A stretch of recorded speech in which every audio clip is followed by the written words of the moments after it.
A palavra que eu vou ministrar nesta manhã, ela está no meu coração já há algum tempo, estava até adormecida, nunca tinha ministrado ela, e ela é uma palavra bem poderosa da parte de Deus. Tenho certeza que o Espírito Santo falará muito forte com algumas pessoas aqui nessa manhã, amém? Ela está em 1 Crônicas, no capítulo 13, do verso 6 ao verso 12, amém? Vamos ler então? Diz assim a palavra do Senhor: E então Davi com todo Israel subiu a Balaar de Quiriate-Jearim, que está em Judá, para fazer subir dali a arca de Deus, o Senhor que habita entre os querubins, sobre a qual é invocado o seu nome. E levaram a arca de Deus da casa de Abinadab sobre um carro novo, e Uzá e Aiô guiavam no carro. E Davi e todo Israel alegraram-se perante Deus com todas as suas forças. Queria que você lesse comigo: com cânticos, com harpas, com saltérios, com tamborins, e com símbolos, e com trombetas. E chegando à eira de Quidom, estendeu Uzá a sua mão para segurar a arca, porque os bois tropeçavam. Então se acendeu a ira do Senhor contra Uzá e o feriu por ter estendido a sua mão à arca, e morreu ali perante Deus.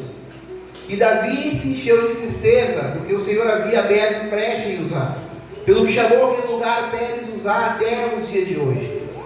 E aquele dia temeu Davi a Deus. Algumas traduções dizem: e aquele dia Davi teve medo, dizendo: como trarei a minha arca do Senhor? Pai, muito obrigado por esse dia. Muito obrigado por essa manhã gloriosa, manhã que tu preparaste para falar com o teu povo, manhã que tu preparaste para que a tua voz seja ouvida neste lugar. Amém. Senhor, nesta manhã eu consagro esta mensagem a ti, Pai. Mensagem que nasceu no teu coração, que tu vem ministrando ela já há algum tempo no meu coração, que, Senhor, ela possa ser entregue conforme tu queres, Pai. Que ela cause o impacto que tu deseja nos corações, a transformação que tu queres nas vidas, Pai. Eu oro e consagro essa mensagem a ti e te peço mais uma vez que a tua voz seja a voz ouvida nesta manhã, em nome de Jesus. Essa mensagem, esse texto, ele se passa pelo Davi era rei, mas eu queria começar falando um pouquinho antes sobre a arca. A gente tem bastante pessoas que estão começando a caminhada, então para que ela pudesse compreender bem isso, eu quero começar narrando um pouquinho antes sobre a arca. A arca do Senhor, a arca da aliança, era um símbolo para o povo de Israel da presença de Deus no meio do povo.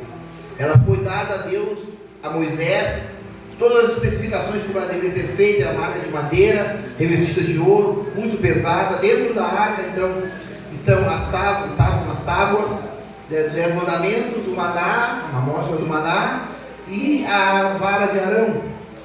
E essa arca, ela também era utilizada pelo povo quando o povo saía em batalha. Todas as vezes, então, que o povo saiu em batalha e a arca da aliança estava à frente do povo, o povo de Israel nunca tinha perdido uma batalha. Até os tempos de Eli. Ele era um juiz, antes ainda de ter reis. Aqui nessa passagem já era um rei, já era Davi, mas antes dos reis, antes de Saul, eram os juízes que governavam Israel. E Eli foi o penúltimo juiz, o último foi Samuel e o penúltimo foi Eli. E na época de Eli tinha 2 filhos, Ofni e Finéias. Eli era juiz e ele era também sumo sacerdote. O sumo sacerdote, ele tinha então a responsabilidade com a arca. Ele é que lidava com a arca, ele que protegia a arca era a sua responsabilidade. Ofni e Finéias eram os 2 sacerdotes, filhos dele, que tinham um sacerdócio corrompido. Sabe, nós vemos muitas vezes nos dias de hoje, nós chamamos hoje os sacerdotes daquela época, que são os pastores, né, que fazem escândalo, que cometem adultério, que têm amantes. Isso não começou nos dias de hoje. Ofni e Finéias já eram assim. Ofni e Finéias já eram sacerdotes corrompidos. Ofni e Finéias já mexiam naquilo que era de Deus, quando o povo trazia a sua oferta, o seu sacrifício, para ser queimado em sacrifício a Deus no holocausto. Então, Ofni e Finéias já pegavam aquilo que não era deles, já pegavam a melhor parte, já roubavam aquilo que era de Deus. Então, os escândalos que nós vemos nos dias de hoje não começaram hoje. Nessa época já existia. Ofni e Finéias, eles tinham relações sexuais com mulheres na porta do tabernáculo. Então, isso já acontecia naquela época. E Ofni e Finéias faziam essas coisas e Eli fechava os olhos para isso. Ele fingia que não sabia, ele fingia que não enxergava, ele via que a comida que eles se alimentavam era muito melhor do que antes. Eles viam que as carnes que eles comiam era a melhor parte do animal, sendo que ele sabia que aquela melhor parte não era a parte que eles cabia. Então ele fechava os olhos para aquilo que os filhos dele praticavam. Mas Deus é um Deus justo, Deus é um Deus longânimo, Deus é um Deus benevolente, é um Deus paciente.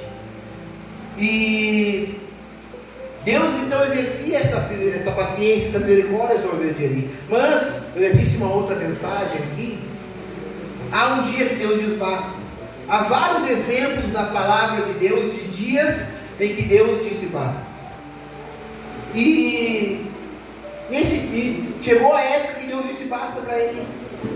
Houve uma guerra, tantas guerras que houveram entre o povo de Israel e os filisteus. Os filisteus eram os maiores inimigos de Israel. Israel tinha muitos inimigos, os moabitas, os amalequitas, os assírios, mas o povo que mais se levantou em batalha contra o povo de Israel eram os filisteus. E uma de tantas batalhas que os filisteus não se levantaram contra o povo de Israel, o povo saiu em batalha. Ofni, Finéias, todo o exército saíram em batalha, mas a arca ficou. E nessa batalha, então, o povo foi humilhado, o povo de Israel perdeu, muitos morreram. E quando então eles voltaram para o acampamento, após ter perdido essa batalha, então, eles começaram a pensar o porquê que isso tinha acontecido. Por que eles tinham literalmente tomado uma surra dos filisteus. E aí alguém então fala, olha, só tem uma explicação. Nós perdemos essa batalha, nós não fomos bem sucedidos porque nós não trouxemos a presença de Deus, porque nós não trouxemos a arca da aliança. A arca ficou lá. Toda vez que nós trazemos a arca para uma batalha, nós nunca perdemos, porque Deus vai à frente e vai lutando as nossas batalhas. E o povo concordou com aquilo, então foi tomada a decisão de buscar a arca da aliança. Ofni e Finéias foram até o tabernáculo, buscaram a arca da aliança com o consentimento do sumo sacerdote, que era quem cuidava da arca, que era responsável pela arca. Então eles pegaram a arca e levaram a arca para o acampamento novamente. E quando a arca chega no acampamento, então há uma grande festa. O povo se alegra porque agora eles tinham certeza que a vitória chegaria. Então eles se preparam e partem a batalha com a arca à frente. E mesmo com a arca à frente do povo de Israel na batalha, eles acabam perdendo aquela batalha. E o pior acontece: a arca de Israel é levada, a arca da aliança é levada no meio do seu povo. Aquilo que simbolizava a presença de Deus, aquilo que simbolizava a adoração ao Senhor, foi levado no meio do seu povo para o povo estranho, para o povo filisteu. Os filisteus então levam a arca para uma cidade chamada Asdod, colocam ela no templo de Dagon. Só que a arca da aliança, a presença de Deus, ela não foi feita, ela não foi estabelecida para que ela estivesse no meio do povo ímpio. A presença de Deus, ela é estabelecida para estar no meio do seu povo. A presença de Deus, ela não é estabelecida para estar nas boates, nas danceterias, nos carnavais. Não, a presença de Deus não está lá. A presença de Deus está no meio do seu povo. E naquela época também não era diferente. Então a arca queria voltar para Israel. A presença de Deus ansiava por estar no meio do seu povo. Então Deus coloca então uma grande peste sobre os filisteus em Adagon. E então eles comandam a arca para outra cidade chamada Ecrom, também uma cidade filisteia. E lá não acontece diferente. Lá a arca chega lá, todos começam a ficar também com essa doença, com essa peste. Depois eles mandam então essa arca para Gate, capital. E lá acontece a mesma coisa. A peste se propaga no meio do povo dos filisteus. Então, numa conversa das lideranças filisteias, eles acabam decidindo que é o melhor, que aquilo que Deus, Israel queria, aquilo que a arca estava desejando era voltar para o meio do seu povo. Então eles decidem devolver a arca, mas eles não podiam passar vergonha de chegar com a arca diante de Israel e devolver a arca. E alguns deles discordavam um pouco dessa decisão, então eles decidiram fazer algo um pouco aleatório. Eles pegaram 2 vacas, não sei se você sabe como funciona, eu também não sabia, fui pesquisar como funciona o desmame de uma vaca, com o bezerro com a vaca. Isso que é uma coisa muito triste, porque o bezerro chora muito, a vaca chora muito desse processo de desmame, os dois sofrem muito porque eles são separados. Então eles pegaram 2 vacas que estavam amamentando os bezerros. E eles então prepararam um carro sobre essas vacas, colocaram a arca da aliança sobre essas vacas, colocaram um presente sobre esse carro também, e eles disseram: olha, a vaca nunca deixaria por conta própria os seus bezerros. Se essa vaca deixar os bezerros e levar a arca para Israel, é porque realmente é a vontade da arca de ir embora. E é assim que se procede. Então eles colocam tudo sobre as vacas, e as vacas começam a andar. As vacas começam então a deixar os bezerros, aquilo que eles nunca tinham visto. A vaca começa a tomar o caminho de Israel, sem bússola, sem GPS, sem nada. Era o sobrenatural, era a presença de Deus voltando, querendo voltar para o meio do seu povo. Sabe, nos dias de hoje não é diferente. A presença de Deus, ela quer estar no meio do seu povo. Sabe, muitas vezes o povo, ele permite que a presença de Deus seja roubada do meio dele. Seja roubada do seu coração, seja roubada do seu dia a dia, com suas atitudes, com suas decisões. A presença de Deus, ela acaba saindo do meio do povo. Mas a vontade de Deus é que a presença dele seja no meio do seu povo. Sabe, nessa manhã você vai ter uma oportunidade mais tarde, de pedir que a presença de Deus volte para o meio do povo, volte para o teu coração, volte para o teu lar, volte para a tua casa, volte para a tua vida. Porque é esse o lugar da presença de Deus e é essa a vontade dele. Que a presença dele seja sobre a tua vida. Aquelas vacas, então, elas começam a andar em direção a Israel, e elas chegam a Bet-Saí, que é a primeira cidade de Israel. E quando elas chegam, então, em Israel, o povo vê a arca chegando naqueles carros, e eles se alegram, eles pegam as vacas, eles matam as vacas, eles queimam o carro, mas eles cometem um pecado. Eles abrem a arca. Eles não tinham a autoridade para tocar na arca. Só quem manuseava a arca eram os levitas, os sacerdotes, as pessoas do povo de Deus. Só eles tinham a autoridade de Deus para poder manusear a arca.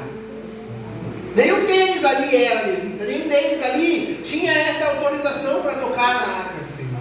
E eles então abrem a tampa, porque eles tinham curiosidade para ver o que estava ali dentro, para saber como eram dispostos ali dentro, as tábuas, o maná, a vara de Arão. Então eles abrem a tampa. E Deus então pune o povo. O povo começa a ficar doente, há muita morte naquele lugar. E agora então há uma reunião lá em Bet-Saí. Uma reunião do povo de Deus para decidir o que fazer com a arca. E a decisão do povo é que a arca não poderia ficar ali. Olha, nós somos israelitas, nós somos o povo de Deus, mas a arca não pode mais ficar ali. Sabe, isso é muito triste. É fácil entender como o ímpio pode se reunir para expulsar a presença de Deus do meio dele. Como os filisteus puderam se reunir para mandar embora a presença de Deus, porque aquilo não fazia parte, não era para eles. Mas entender que o povo de Deus se reúne para mandar embora a presença de Deus, nunca não entra na minha mente. Por mais que eu leia aquela história, eu não consigo entender como eles conseguiram tomar uma decisão de expulsar a presença de Deus no meio deles. Mas é essa a decisão que eles foram. Então a arca ela é levada para Quiat-Jearim, ficando na casa de Abinadab. O filho de Abinadab então é consagrado para poder cuidar da arca. E a arca fica lá então 20 anos. Durante esse período que a arca está lá, já é reinado. Já é Saul que é rei. Então Saul ele morre. Uma batalha também contra os filisteus, Saul morre. E aí Davi, então, é ordenado rei. E diferente do período em que Samuel foi juiz, diferente do período em que Saul foi rei, Davi, no seu coração, ele coloca como uma prioridade. Porque Davi era um adorador. Davi, ele não era alguém que nasceu em berço real, ele não era um político, ele não era somente um político, não era somente um grande guerreiro. Davi, antes de tudo isso, na sua adolescência, desde a sua eternidade, ele sempre foi um adorador. Ele sempre foi alguém que amava a presença de Deus. Então, no seu coração, a primeira decisão que ele toma é: a presença de Deus tem que estar no meio do seu povo, tem que estar perto. E então ele edifica a cidade de Davi. E ele então constrói uma tenda para colocar a arca ali. E agora ele tem que buscar a arca.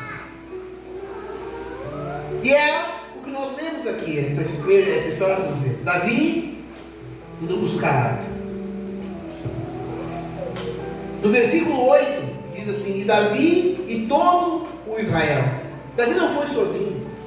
Davi reuniu todo o Israel, porque não era um evento qualquer. Você tem que entender que a presença de Deus, ela não é um evento qualquer na tua vida. A presença de Deus é o mais importante, ou pelo menos deveria ser o mais importante. Davi entendia isso, então ele reúne todo Israel para esse evento. E eles vão até lá buscar a arca.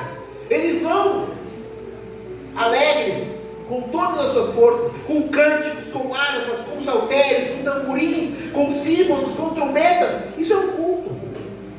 Isso é um culto. Eles vão adorando, eles vão louvando, eles vão cultuando ao Senhor. Buscar. Mas aqui há um problema. Não é porque é um culto, não é porque há adoração a Deus, que Deus está satisfeito com o que está acontecendo. Sabe, existem muitos lugares, muitos mistérios que nós conhecemos, igrejas hoje chamadas igrejas inclusivas, que tem levitas, tem sacerdotes nessa igreja, tem instrumentos nessas igrejas, tem louvor, tem cânticos, tem alegria nessas igrejas, mas nem por isso há a presença de Deus nessas igrejas. A presença de Deus, ela não está no meio só das alegrias, dos cânticos, das harpas, dos saltérios, se não houver obediência à sua palavra. E aqui foi desprezada uma norma, um princípio que Deus estabeleceu, de como a arca deveria ser transportada. Lá em Deuteronômio 31, quando Deus então dá normas a Moisés, uma das normas que ele dá a Moisés para que ele coloque no meio do seu povo é que a arca só poderia ser transportada por os levitas descendentes de Arão. E ela deveria ser transportada no ombro. A arca, ela era, uma arca, ela é quadrada, e ela tinha embaixo então 4 argolas, 2 de um lado e 2 argolas de outro lado, e uma vara de ouro não atravessava essas argolas, uma aqui e a outra desse outro lado. E eram essas varas então que eram colocadas nos ombros dos levitas, e eles carregavam a arca. Essa era a forma de levar a arca, era dessa forma que Deus estabeleceu. O princípio que ele colocou foi esse. Sabe, nos dias de hoje há muitas igrejas fazendo as coisas fora dos princípios da palavra. Tem cânticos, tem sacerdotes, tem música, tem alegria, mas não tem obediência à palavra. Muitos lugares hoje não querem mais fazer como Deus estabeleceu. Isso aí é antiquado. Não precisa fazer mais desse jeito. Sabe, a Bíblia diz: não remova os marcos antigos. Sabe, irmão, não remova os marcos antigos da tua vida. Aquilo que Deus estabeleceu, aquilo que Deus colocou como princípio, aquilo que Deus colocou como prioridade, não importa se estamos em 2025, 2040, 2050, 2060, vai continuar sendo da mesma forma. Sabe, se Deus estabeleceu que a oração é importante, ela vai continuar sendo importante sempre. Se Deus estabeleceu que o jejum é importante, o jejum vai ser importante sempre. Não tem nenhum homem que possa tirar esses princípios do meio do povo de Deus e achar que isso não vai ter consequência nenhuma. Mas muitas pessoas estão fazendo isso lá fora. Tem cultos que você entra, você chega em alguns lugares e você olha, nossa, legal, ar-condicionado, cadeira estofada, músicos profissionais contratados, tudo perfeito, legal, as pessoas são simpáticas, todo mundo bem vestido, alegre, cantam, dançam, mas a pessoa sai de lá e se pergunta o que foi ministrado, ninguém sabe o que foi pregado, porque não era isso da importância, não era aquilo que eles realmente dão importância, aquilo que eles querem realçar o que não tem valor. Sabe, há muitos ministérios hoje que valorizam aquilo que tem preço e não aquilo que tem valor. Sabe, e nesse dia, que era um culto, eles valorizaram a festa. Todo Israel reunido. Mais de 30 mil pessoas reunidas nesse dia. Todos bem afinados, tocando bonito. Não tinha nenhum instrumento faltando. Estava tudo perfeito. Mas eles esqueceram de observar a palavra, o mandamento, a norma que Deus estabeleceu para que a sua presença estivesse no meio do seu povo. Sabe, muitas vezes a gente não sabe porque a presença não está mais no meio do povo. É porque a palavra tem sido negligenciada, tem se preocupado tanto com tantos outros detalhes que não são errados, não são pecados, mas tem se negligenciado o principal, que é a palavra de Deus, é o que Ele deixou escrito, é o que Ele deixou ordenado. Tem que ser dessa forma, tinha que ser daquela forma, mas eles não fizeram. Olha como eles fizeram, e levaram a arca de Deus da casa de Abinadab sobre um carro novo.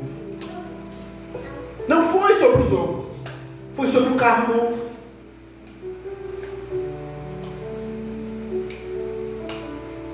Foi sobre o carro novo. Sabe, há muitas coisas novas no meio da igreja, há muitas coisas novas sendo feitas, e Deus, Ele não é um Deus que é contra a modernidade, não é um Deus que é contra a novidade, não, Ele não é. Ele estabelece, a Bíblia fala que Deus é um Deus que faz coisas novas, Ele faz o novo no meio do seu povo, mas tem coisas que tem que ser mantidas, tem coisas que tem que ser mantidas. Vida de oração tem que ser mantida. Não há nada que possa substituir uma vida de joelhos dobrados diante do teu Deus. Não tem nada que possa substituir o jejum. Não tem nada que possa substituir a santidade. São coisas que são irrevogáveis, irmão. Qualquer outro lugar que você for e estiver falando o contrário disso, tiver um coach bonitinho, fortezinho, saradinho, falando outras coisas, vai embora desse lugar. Não é a palavra de Deus que está sendo pregada ali. A palavra de Deus diz que tem que ser no ombro. Custa levar a arca no ombro? Claro que custa. Cada vez que eles colocavam a arca no ombro para levar ela de piadinha, até a cidade de Davi era muito longe, irmão. E cada 6 passos que os levitas davam com a arca no ombro, eles paravam e tinham que sacrificar diante da arca. A cada 6 passos, com a arca no ombro. A arca era pesada. Sabe, irmão, o evangelho ele é pesado. Eu não tenho autorização de Deus para chegar aqui e dizer para você que é a Disneylândia. Não é, ele é pesado mesmo. Ele traz marcas. Muitas vezes o teu ombro vai ficar em carne viva carregando a arca. Mas não, você não tem autorização de tirar a arca do ombro, porque Ele estabeleceu o que é no ombro. A presença de Deus, ela tem que estar dentro da tua vida, custe o que custar. Se você tiver que renunciar a alguma coisa, abrir mão do que for preciso, faça, porque Ele disse que tem que ser assim. E quem estiver pregando ao contrário, está mentindo para você. Está sendo pedra de tropeço para a tua vida, está te levando para o inferno. A arca tem que ser carregada nos outros. Vou passar algo. E chegando à eira de Quidom, estendeu-nos a sua mão para segurar a arca, porque os bois tropeçar. Então se acendeu a ira do Senhor contra Uzá e o feriu, por ter estendido a sua mão à arca, e morreu ali perante Deus. Eira de Gidom. Sabe, quando eu comecei a ler mais a fundo sobre isso, o Espírito Santo começou então a ministrar meu coração. Ele começou a me mostrar que a ira de Gidom, ela é inerente a qualquer pessoa. Seja aqueles que estão levando no carro de bois, ou aqueles que estão levando a arca no ombro, todos vão passar pela ira de Gidom. Só que há uma diferença. Há uma promessa de Deus para aqueles que estão com a arca no ombro, que quando chegarem à ira de Gidom, eles não vão tropeçar. O carro de boi tropeçou na ira de Gidom. E ali se fez então a ira de Deus contra o povo. Porque não era o carro de bois que era para levar. Quando você leva no ombro e passa pela ira de Gidom, Deus passa contigo. Ele te sustenta na ira de Gidom. E aí você não consegue mais tropeçar. Você consegue caminhar, mesmo com dificuldade, mesmo num passo mais lento, mesmo que vai levar muito mais tempo se você colocasse no carro de boi, mas você vai avançar. Você não vai parar na ira de Gidom. Você vai avançar. Essa é a promessa do Senhor. Mas quem monta no carro tropeça. E quando ele tropeçou, então ele tentou segurar a arca. Uzá não tinha autoridade para tocar na arca. Assim como o povo lá de Betsai tocou na arca, abriu a arca e também morreu, Uzá não tinha autoridade para tocar na arca. Sabe, irmão, há pessoas hoje tocando em lugares que não têm autoridade para tocar. Há pessoas que não foram estabelecidas para fazer algumas funções, querendo fazer essas funções. E aí, como não são estabelecidas para aquilo, não foram chamadas para aquilo, não foram consagradas para aquilo, fazem errado. E acabam morrendo. Não estou falando de morte física, estou falando de morte espiritual. Pessoas que continuam no meio do povo, no meio do culto, mas estão mortas. Porque tocaram no que não podiam tocar, da forma errada. Uzá fez isso. O erro dele foi tocar. Porque ele não tinha autorização para isso. Não era a função dele. E isso então trouxe a ira de Deus. Sabe, irmão, há cultos que estão sendo feitos por aí, que ao invés de agradar a Deus, de ter um perfume suave, atrai a ira de Deus. Há muitos cultos feitos em lugares que parece que tem presença, parece que Deus se agrada, mas Deus está irado com esses lugares. Porque fazem tudo conforme, diferente da palavra, diferente do mandamento. Então Deus está irado com esses lugares. Sabe, não pise nesses lugares, irmão. Sabe, você aqui, você tem sido instruído, você tem sido ensinado nos cultos caseiros, nos cultos de domingo, você tem sido ensinado dentro da palavra de Deus. Você vai a esses lugares para ser enganado, para achar que realmente não precisa ser dessa forma. Eles falam lá tanto em santidade, em abrir mão, em renunciar, e não vivo mais eu, mas Cristo vive em mim, mas eu acho que isso aí é do passado. Tem muitos lugares falando isso lá fora, mas esses lugares vão te levar para a morte. Não há vida nesses lugares. O que te espera lá é a morte espiritual. Não deixe ser enganado, irmão. Os princípios continuam os mesmos. Nenhum homem tem autoridade de revogar o que Deus estabeleceu. Nem Davi, que era rei, podia fazer diferente. Porque Deus disse que era para levar no ombro. O evangelho, irmão, o reino, ele é tomado por esforço. Machuca muitas vezes, cansa muitas vezes, dores são sentidas muitas vezes, mas tem que ser continuado levado no ombro. Se colocar no carro, está fora da palavra de Deus. E morreu ali perante Deus. E Davi se encheu de tristeza, porque o Senhor havia aberto uma brecha em Uzá, pelo que chamou aquele lugar de Pérez Uzá até os dias de hoje. E aquele dia temeu Davi. Em algumas opções diz: naquele dia Davi teve medo. O rei Davi teve medo, porque ele conhecia Deus. Davi olhava o que estava acontecendo e ele dizia: mas é um culto.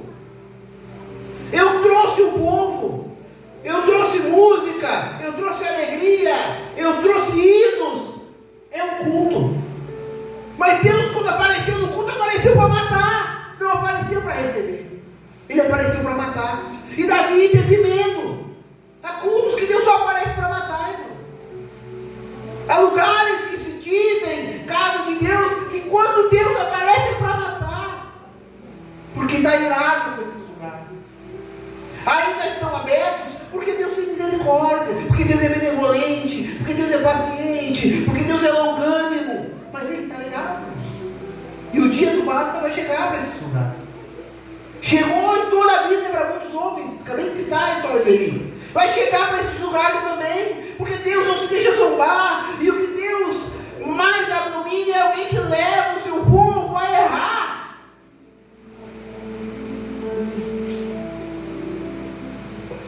E Davi então ele teve medo. E ele então teve no seu coração uma pergunta: como trarei a minha arca de Deus? Esse é o primeiro culto. Bota o segundo texto, por favor. Esse é o primeiro culto.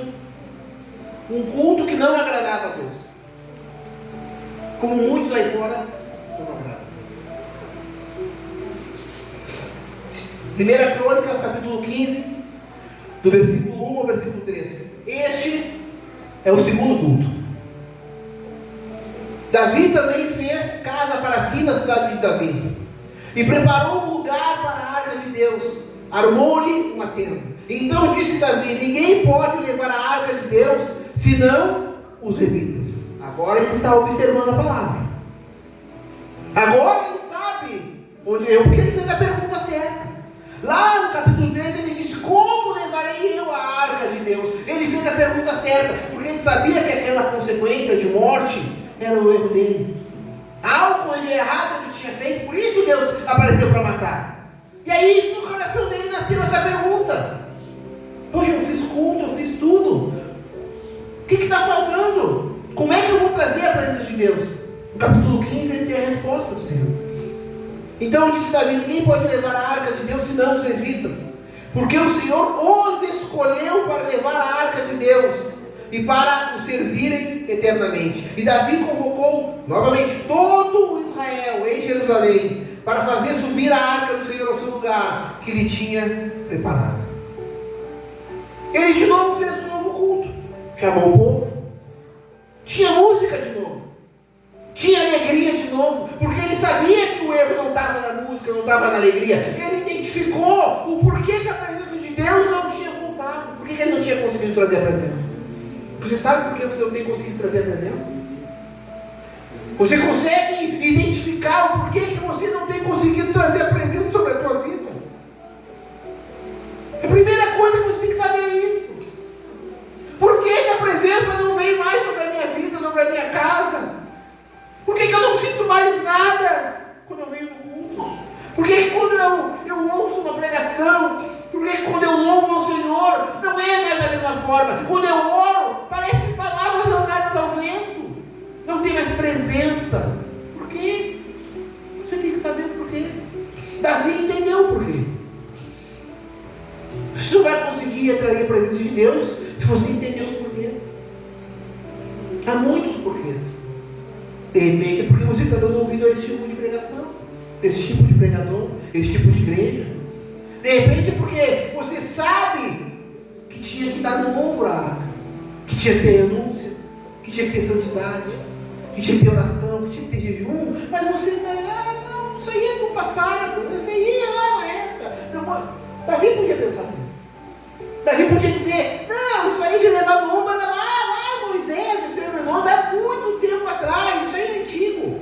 Agora eu sou moderno, eu sou rei, e agora nós vamos fazer diferente. Agora nós vamos fazer no carro, porque é mais bonito, porque é mais rápido, porque é mais confortável, porque não dá menos trabalho, tudo. Ele podia dizer: ter como justificativa para fazer o carro.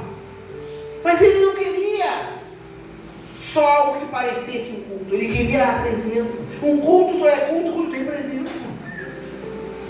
Culto só é culto quando tem presença. Se não tem presença, não é culto. Porque quem é cultuado no culto não é Deus? E se ele não está presente, quem é que está cultuando? Há lugares que cultuam homens, celebridades, famosos, se importam em likes, em alcance na internet, se importam com tudo menos com a presença. É a presença que importa. Se não tem presença no culto, Deus está irado. Se não tem presença no culto, não tem arca sendo levada no ombro. Porque é promessa. Se você fizer como está aqui, a presença não vai até passar da tua vida. Não adianta fazer como os cultos estão falando. Não adianta falar como a modernidade lá fora está dizendo que dá para fazer. Está aqui, é o manual, nunca vai mudar. 2060 vai estar aqui a resposta. 2080 vai estar aqui a resposta. Foi estabelecido por Deus e nenhum homem tem autoridade de mudar. Davi entendeu porque a presença não mudou, porque ele não tinha conseguido trazer a presença. Sabe, nessa manhã, essa pergunta tem que nascer no teu coração. Porque se não nascer a pergunta, não tem como nascer a resposta. Por que a presença não está mais na tua vida? Não está mais na tua casa? Não está mais nos teus filhos? Por quê? Volta a carregar a arca no ombro. Eu não vou dizer para você que é fácil. Não vou dizer para você que vai ser uma maravilha. Vou dizer para você que vai ser bem tranquilo. Não, não vai ser. Não vai ser. Para eles também não era. A distância era longa. A arca pesava. Machucava os ombros. E era uma distância enorme. 6 passos tinha que parar. Sacrificar 6 passos. Parar. Sacrificar. Ficava encalinhando o ombro. Mas nenhum deles tirava do ombro. Porque entendiam que tinha valor. Sabe, não tira do ombro mesmo que esteja doendo, porque a presença tem valor, não tem preço. Tem que ter presença, irmão. É isso que Deus tem que saber nessa manhã. Vida com Deus, quem é crente tem que ter presença. Se não tiver presença de Deus na tua vida, você corre o risco de não estar mais fazendo o culto perfeito ao Senhor. Corre o risco de repente de não estar nem salvo mais. Você sabia que você pode perder a salvação? Não vou entrar nesse tema agora, mas também é outra coisa que se fala muito lá fora e que muita gente vai atrás. A Bíblia diz que vai permanecer até o fim. A coroa é para aqueles que permanecerem até o fim. Como é que você vai permanecer até o fim se não tiver a arca no ombro? Não é possível. Você não vai vencer o mundo lá fora sem a arca no ombro. Sem presença você não vai vencer o mundo lá fora. Sabe, essa é uma manhã para você recuperar a presença. De repente você não sabe por que você não tem vencido as lutas lá fora. Você não sabe por que o gigante se levanta e você cai toda vez diante dele. É porque não tem mais presença. Davi sabia que para vencer as batalhas, desde o seu reinado, ele sabia que ele tinha que trazer a presença. Se a presença não tivesse na cidade de Davi, se não tivesse perto dele, ele não ia vencer mais nada. Ele ia sucumbir diante dos inimigos. O que faz a diferença na vida de uma pessoa, de um crente, é a presença. Entenda isso dessa manhã. Sem presença você vai sucumbir lá fora. Sem presença você vai ser humilhado nas batalhas como o povo de Israel foi contra os filisteus. Sem presença não tem como ter vitória. Sabe? Segundo culto. Às vezes, você faz algo achando que está fazendo tudo certo. Foi o que ele fez no primeiro culto. Mas ele entendeu que não estava tudo certo, que o principal faltava. Então ele fez um segundo culto. Sabe, de repente você vem fazendo cultos e não estava entendendo o porquê que as coisas não estavam acontecendo. O porquê que você estava sucumbindo lá fora. Hoje você entendeu, está na hora de fazer o segundo culto na tua vida. O culto que se preocupa com a palavra, com aquilo que Deus determinou na sua palavra. Esse é o verdadeiro culto. É o culto que atrai a presença. Então essa manhã você vai ter a oportunidade agora de atrair a presença. Fala com ele. Se está faltando santidade, se está faltando renúncia, se está faltando abrir mão, eu não sei, mas eu sei que o Espírito Santo falou com você dessa vez. O que está faltando para carregar a arca no ombro? Vai doer, no momento vai doer, vai custar, vai ter que ter sacrifícios, mas vale a pena carregar a arca no ombro. Davi entendia isso. Até hoje, Davi é o maior líder político da história de Israel. Até hoje. Porque ele entendeu que tinha que pagar esse preço. A presença tinha que estar junto com ele. Se você entender que a presença tem que estar com você, você vai ser lembrado também. Pessoas vão bater na tua porta procurando socorro, porque sabem que lá tem presença. Sabem que lá tem presença. Queira que Deus faça isso na tua vida.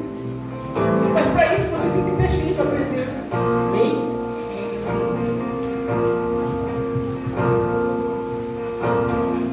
O meu melhor quero te dar e me derramar aos teus pés. Ser tua imagem e semelhança é o desejo do meu coração. Se o meu corpo errar o caminho, meu coração clamará por ti.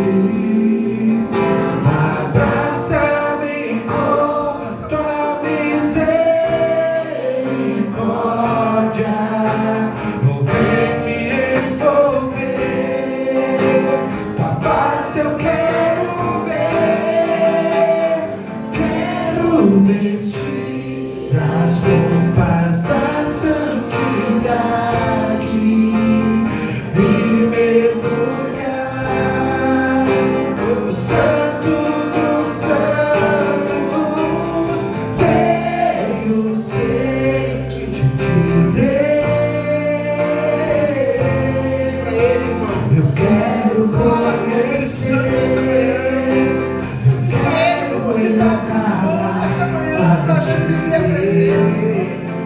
e para Ele que você entendeu que estava no carro, a presença, mas que agora você vai carregar no ombro. Custa o que custar, você entendeu que vale a pena carregar no ombro a presença. Fala com ele, meu filho, de boca fechada. Esse é o segundo culto. Fala com ele no segundo culto. Vem, você entendeu a pergunta e você já tem a resposta. Carregar no ombro. Ser cheio do Espírito Santo. Não saia daqui por essa porta. A presença está aqui. A presença está no meio do povo. Mas passa você e escolher ser cheio dela nessa manhã. A escolha é tua, a decisão é tua. Davi decidiu. Você vai decidir nessa manhã também. Quer vencer o gigante lá fora? Enche essa presença de Deus nessa manhã.